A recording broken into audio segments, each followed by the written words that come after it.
Hello guys, welcome to my YouTube channel Lily explain. तो आज की इस वीडियो में मैं एक्सप्लेन करने वाली हूँ सालमन परजोरी।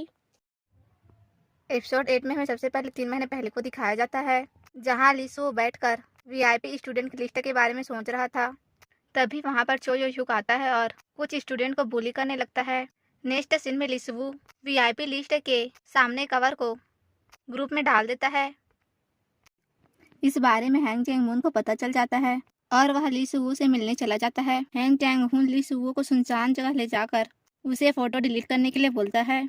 तब ली सुवू बोलता है कि आप मुझसे रिक्वेस्ट कर रहे हैं या डरा रहे हैं, और ली सुवू बोलता है कि मैंने सभी फोटो सेव कर ली है। तब हैंग चैंग हून बोलता है कि इसमें सभी बच्चों का फायदा है, उनकी वजह से ही हम सभी बच्चों को स्कॉलरशिप दे पाए हैं, नए क्लासरूम बना पाए और बेस्ट टीचर रख पाए हैं। इसी कारण जंगुक हाई स्कूल टॉप में है। इससे किसी का नुकसान नहीं हुआ है। अमीरों के बच्चों को बिना मेरिट के लेने से गरीब बच्चों को स्कॉलरशिप दे पाए हैं। मुझे इसमें कोई बुराई नहीं लगती। तब लीसु बोलता है कि ये स्कूल आपके लिए पैसा और पॉलिटिकल इन्फ्लुएंस कमाने का एक जरिया है। अमीरों के बच्चों को बिना मेरिट लिस्ट के एडमिशन देने से आपका फायदा होता है, लेकिन हमारे लिए यह घर है। बच्चों को लगता है कि वे मेहनत से पढ़ेंगे तो जिंदगी में कुछ कर सकते हैं। तब हैंग जैंग हुन बोलता है कि अगर तुम हमें एक्सपोज कर दोगे तो उन बच्चों का क्या फायदा होगा। असली दुनिया में निकलने से पहले ही वे जान जाएंगे कि इस दुनिया में पैसा और पावर है। वो निराश हो जाएंगे। इसे वो बोलता है कि इसका मतलब आप ये चाहते हैं कि हम इस झूठ में जीते रहे सब कुछ जानने के बाद भी। हैंग चैंग हुन उसे वापस जाकर आम स्टूडेंट की तरह स्कूल जाने के लिए बोलता है और जंगकुक हाई स्कूल के अकाउंट से सब कुछ डिलीट करने के लिए बोलता है और ली सुवो के दूसरे स्कूल में ट्रांसफ़र करने की बात करता है। इस पर ली सुवो अपना मोबाइल फेंक देता है और उसे बोलता है कि यहाँ आने से पहले ही मैंने फोटोज डिलीट कर दी थी, मेरे पास कोई बैकअप नहीं है। और उसे बोलता है कि लेकिन मैं सब कुछ जानता हूँ, मुझे तो आपके सारे राज पता है, आपको डर नहीं लगता। तब हैंग जैंग हुन वहाँ से जाने लगता है। ली सुवो उसे देखकर बोलता है कि हम दोबारा मिलेंगे, वो भी बहुत जल्द ही। उसके बाद हमें 3 महीने बाद को दिखाया जाता है। हान जी हुन किम डोंग ह्यून को सवाल पूछता रहता है। किम डोंग ह्यून बोलता है कि ली सुवो किसी से मिलना चाहता था तो उसने उन्हें परेशान किया ताकि वो खुद उससे मिलने आए, और बोलता है कि वो जो भी था उससे वो पहले भी मिल चुका था। तब हान जी हुन जूरी को बताता है कि लैब में लड़ाई चोयो युग की वजह से नहीं हुई, वो बस चोयो युग की बात करने का तरीका है। उसके बाद हमें ट्रायल में दूसरा गवाह को दिखाया जाता है। शोना उसे उसका नाम पूछती है। तब वह अपना नाम पार्क ही जून बताता है। शोना उसे पूछती है कि उसका डिफेंडेंट के साथ क्या रिश्ता है। तब पार्क ही जून बताता है कि मैंने उसे एक बार ही देखा है, जिस दिन मैं उससे मिला उस दिन उसने मुझे मारा था। सियोना पार्क ही जून के मारने वाले दिन का फोटो जूरी को दिखाती है ताकि सब लोग उसकी चोट को देख सके। तब हान जी हुन इस पर ऑब्जेक्ट करता है। इस पर हान जी हुन और सियोना के बीच बहस होने लगती है। जज सियोना को सवाल पूछने के लिए बोलता है। सियोना पार्क ही जून को पूछती है कि उस दिन चोयो युक ने आपके साथ क्या किया था। तब पार्क ही जून बोलता है कि मैं जा रहा था और गलती से मेरे हाथ की ड्रिंक चोयो युक के कपड़े में गिर गई। मैंने उससे माफ़ी भी मांगी थी, पर फिर भी उसने मेरे मुंह पे घूंसा मार दिया। सोना पार्क हेजुन को बोलती है कि घटना के बाद आप क्या सोच रहे थे। पार्क हेजुन बोलता है कि मैं बहुत डरा हुआ था, सर पे चोट लगने की वजह से मुझे चक्कर आ रहा था। मुझे इस बात का डर लग रहा था कि मैं आगे पढ़ाई कर पाऊंगा कि नहीं, और मेरे कान का पर्दा भी फट गया था। मुझे बहुत दर्द हो रहा था, इसलिए मैं यह सोच रहा था कि दोबारा सुन पाऊंगा या नहीं। और बोलता है कि जब भी मैं तेज आवाज़ सुनता हूँ मेरे कान में बहुत तेज दर्द होने लगता है, इस कारण मैं फिल्म भी नहीं देखता। और बोलता है कि जिसने भी ये किया है उसे सजा जरूर मिलनी चाहिए। और उसके लॉयर ने आकर मेरे पापा से बात की, इस कारण हमने तय किया कि हम ये सब भूल जाएंगे, क्योंकि उसके पापा ने उससे कहा कि वो पैसे उसकी पढ़ाई में काम आ जाएंगे, उसे अच्छी जिंदगी मिल जाएगी, यही उनका बदला होगा। और बोलता है कि मैं चोयोयुक से मिलना चाहता था, लेकिन मुझे किसी ने उससे मिलने नहीं दिया। तब सियोना बोलती है कि सब होने के बाद भी आप चोयोयुक से मिलना चाहते थे, आपको उससे डर नहीं लगा। इस पर पार्क हेजिन बोलता है कि मैं उससे कुछ पूछना चाहता था, इसलिए जब तुमने मुझे यहाँ आने के लिए बोला तो मैंने तुरंत हाँ कह दिया। तब पार्क हेजिन चोयोयुक के पास जाके बोलता है कि मैं अभी तक यही सोच रहा था कि तुमने मुझे क्यों मारा था, ये सब मेरे साथ ही क्यों हुआ, मैं इसे भूल नहीं सकता हूँ। और चोयोयुक को मारने की वजह पूछने लगता है। तब चोयोयुक बोलता है कि मुझे याद नहीं है, मारने का मन क्या होगा तो मैंने मार दिया। तब पार्क हेजिन उसे माफी मांगने के लिए बोलता है। तब चोयोयुक बोलता है कि तुमसे माफी नहीं मांगूंगा, तुम्हारे परिवार को मैंने अच्छे पैसे दिए थे। तब पार्क हेजिन यह सुनकर उस पर ड्रिंक डाल देता है। तब चोयोयुक उसे मारने के लिए आगे बढ़ता है, लेकिन उसे कुछ स्टूडेंट पकड़ लेते हैं। तब पार्क हेजिन वहाँ से चला जाता है। तब सियोना जूरी के पास जाकर बोलती है कि चोयोयुक सिर्फ स्कूल के बच्चों के साथ ही मारपीट नहीं करता है, बल्कि वह स्कूल के बाहर भी वैसा ही है। इससे साफ साफ जाहिर होता है कि डिफेंडेंट ने ली सुवो को मारा है।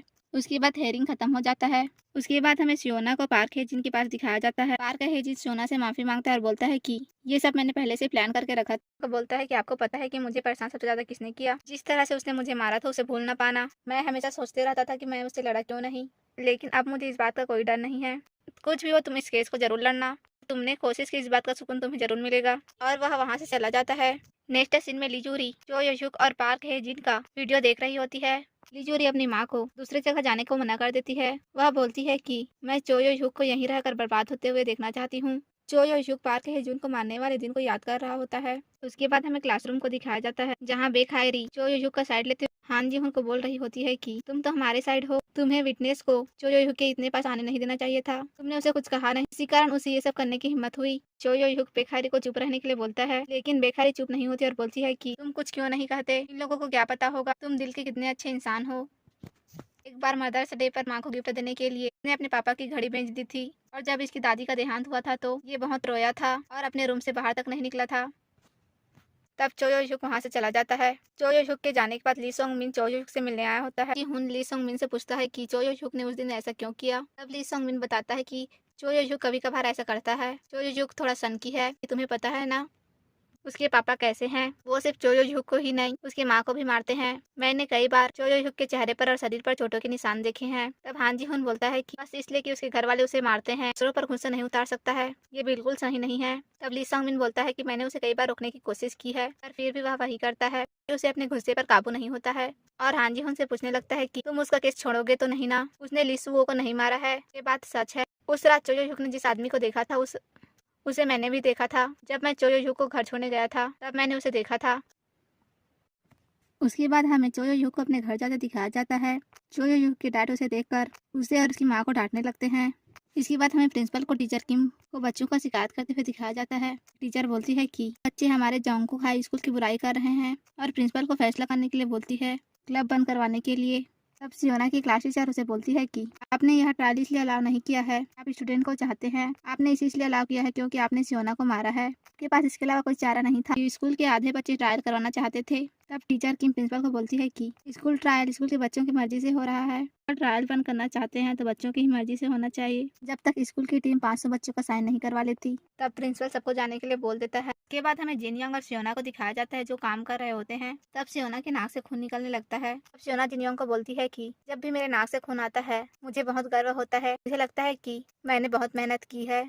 उसके बाद सियोना घर आके चोयो युग का वीडियो देखने लगती है और जांगपा को मैसेज करके बोलती है कि जांगपा मैं ठीक हूँ, पर पता नहीं मैं सही कर रही हूँ कि नहीं। तब हान जी हुन सियोना को मैसेज करता बोलता है कि करने की वजह क्या थी उसे याद करो। इसके बाद हमें हान जी हुन को एक फाइल को खोलते दिखाया जाता है, जिसमें वह बार बार पासवर्ड डालने की कोशिश करता है, लेकिन गलत पासवर्ड डालने की वजह से वह नहीं खुलता है। तब वह लिसुओ को याद करता है, जहाँ वह बोल रहा होता है कि तुम्हारे साथ ये सब किसने किया है, कौन था वो। तब लिसुओ उसे बोलता है कि ये सब तुमने किया है। हान जी हुन अपने डैड से पूछता है कि क्या आप मेरी गैर हाजिरी में लिसुओ के साथ मिले थे। तब उसका डैड बोलता है कि जब चोयो युग के साथ उसकी लड़ाई हुई थी तब मैं लिसुओ के साथ मिला था। इस पर हान जी हुन बोलता है कि क्या आप ही वो आदमी है जिसे लिसुओ मिलना चाहता था। तब हैंग जेंग हुन बोलता है कि लिसुओ मुझसे अकेला क्यों मिलना चाहेगा, वह यहाँ इतना आता जाता था कि वह तुमसे ज्यादा मुझसे मिलता था। सियोना को लिसुओ के बड़े भाई का कॉल आता है। इसके बाद सियोना को उसके फ्रेंड के साथ में लिसुओ के भाई के घर दिखाया जाता है। लिसुओ का भाई सियोना को फोन देते हुए बोलता है कि लिसुओ को क्रिसमस के दिन 5 बार कॉल आया था, इसमें बात भी की है, मैंने कॉल किया था पर किसी ने नहीं उठाया। सियोना को कॉल लॉग देकर पता चलता है कि लिसुओ ने मरने से पहले रात 11 बजे 20 मिनट किसी से बात की है। सियोना की दोस्त उस नंबर पर कॉल करती है, तब उसे पता चलता है कि वह नंबर पब्लिक फोन बूथ का है। इसके बाद वो लोग डिटेक्टिव से मिलने जाते हैं और उन्हें लिसुओ का फोन लॉग दिखाते हैं। सियोना डिटेक्टिव को बताती है कि ये 5 नंबर पब्लिक बूथ के हैं, मुझे लगता है कि चोयो युग ने लिसुओ को कॉल किया था। डिटेक्टिव बोलती है कि मुझे नहीं लगता कि चोयो युग इतना समझदार है, तब मुझे यह लगता है कि वह कुछ करने से पहले सोचता ही नहीं है, और बोलती है कि तुम्हें सच्चाई पता लगाने के लिए इन सबको चोयो युग से नहीं जोड़ना चाहिए। इसके बाद हमें दिखाया जाता है कि चोयो युग की माँ हान जी हुन से मिलने गई होती है। चोयो युग की माँ हान जी हुन को बोलती है कि चोयो युग उस रात स्कूल नहीं गया था, वो लिसुओ से भी मिलने नहीं गया था, और बोलती है कि उस रात मेरे पति ने मुझे मारा था, उस रात हॉस्पिटल में वह मेरे साथ था, वह अपनी बेगुनाही के लिए कुछ भी नहीं कहेगा क्योंकि मेरे पति ने उसे धमकाया था, अगर उसने कुछ भी बोला तो वो मुझे जिंदा नहीं छोड़ेंगे, इसलिए कोर्ट में इतना सब होने के बाद भी वो चुप था। और वह गवाही देने के लिए बोलती है। हान जी हुन बोलता है कि मैं सब संभाल लूंगा, आपको आने की जरूरत नहीं है। मैं वहाँ सबके सामने आपका तमाशा बनते हुए नहीं देख सकता हूँ। मुझे चो यो हुक और उसकी फीलिंग की कद्र है। अब चो यो हुक की माँ बोलती है कि तुम मुझे चुपचाप रहने के लिए बोल रहे हो।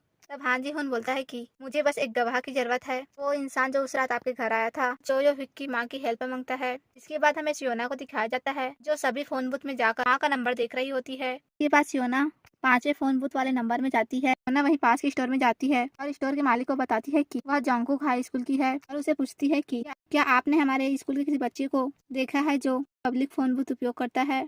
तब वह स्टोर का मालिक उसे बोलता है कि बच्चों को ये फोन बूथ इस्तेमाल करने ही नहीं आता होगा और उसे पूछता है कि तुम लोग वही स्कूल से हो क्या जहाँ अभी ट्रायल चल रहा है।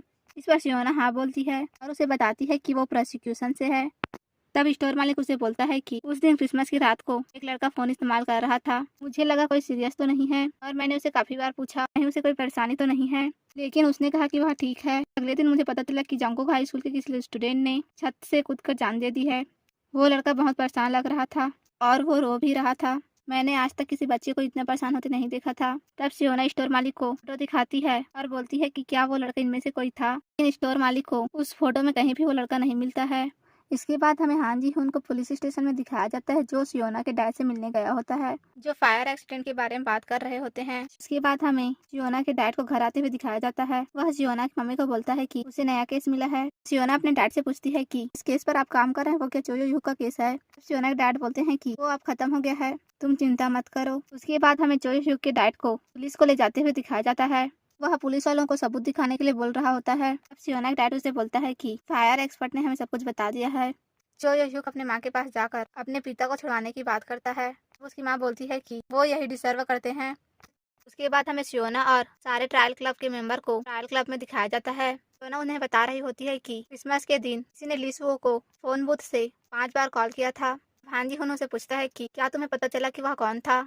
सियोना बोलती है कि हमने 5 जगह जाकर पता किया पर हमारे हाथ कोई भी सुराग नहीं लगा। वहीं स्टेशनरी शॉप पर एक बूढ़े अंकल ने किसी को 11 बजे रात को उससे बात करते और रोते देखा था। उसे लगा कि वो चो यो हुक ही होगा, लेकिन वह नहीं था। इसुओ के केस में कोई ऐसा आदमी है जिसे वे जानते नहीं हैं। तभी हान जी हुन को चो यो हुक का कॉल आता है। हान जी हुन उन्हें बताता है कि चो यो हुक ट्रायल नहीं करना चाहता है और वह उससे मिलने चला जाता है। तब जिन योंग भी उसके पीछे पीछे चल देता है।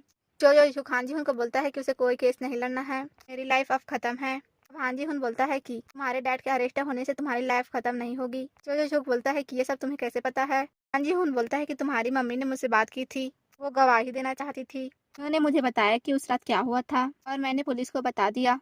चो यो हुक बोलता है कि तुम्हारे वजह से मेरे पिताजी और हान जी हुन को मारने लगता है। चो यो हुक हान जी हुन को बोलता है कि तुमने मेरे पापा को अरेस्ट कैसे करवाया। इस पर हान जी हुन बोलता है कि क्योंकि उन्होंने आग परिवार वालों को मारने के लिए लगाई थी, तुम्हारी जिंदगी उनके बिना बेहतर है। चो यो हुक बोलता है कि तुम्हें नहीं पता कि मुझे कैसा फील हो रहा है। तब हान जी हुन बोलता है कि मुझे पता है और अपने कपड़े निकालने लगता है। वह अपने शरीर में चो यो हुक को सारी चोटों के निशान दिखाने लगता है और उसे बोलता है कि मेरे शरीर पर इतने निशान हैं कि तुम गिनती भूल जाओगे। मेरे पिताजी ने मेरे सामने मेरी माँ को मार मार कर उसकी जान ले ली। तुम्हें लगता है कि मुझे पता नहीं होगा कि कैसा लगता है। और यहीं पर हमारा एपिसोड 8 खत्म हो जाता है।